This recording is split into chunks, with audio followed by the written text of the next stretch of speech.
Breakfast Point is one of the most popular neighborhoods in Panama City Beach, especially for families. And today I want to show you 319 Johnson Bayou Drive. It's a 4-bedroom, 2-bath house. It's right across the street from one of the numerous parks in Breakfast Point, and a couple of things about it. The owners are a couple, they don't have children and they don't have pets, so the home's in fantastic condition. It's also on one of the side streets in Breakfast Point, so there's not a lot of traffic there. Lots of things that are great to see about this.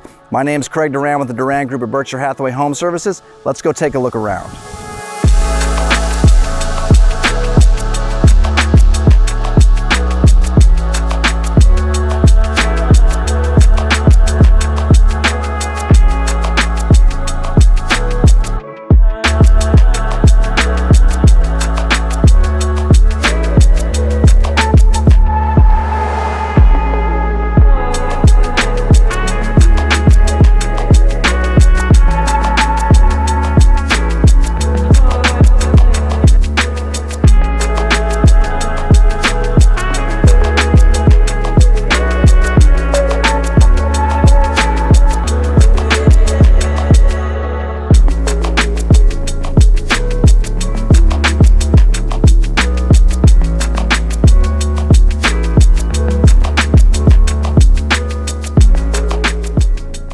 All right guys, I hope you enjoyed that quick look around. Remember, Breakfast Point is within easy walking distance of both Breakfast Point Academy and J.R. Arnold High School. And remember, there's all kinds of conveniences at the front of Breakfast Point that makes it a great place to live. If you want more information about this house or want to request a showing, give me a call, shoot me a text to 850-527-0221. Again, I'm Craig Duran with the Duran Group at Berkshire Hathaway Home Services.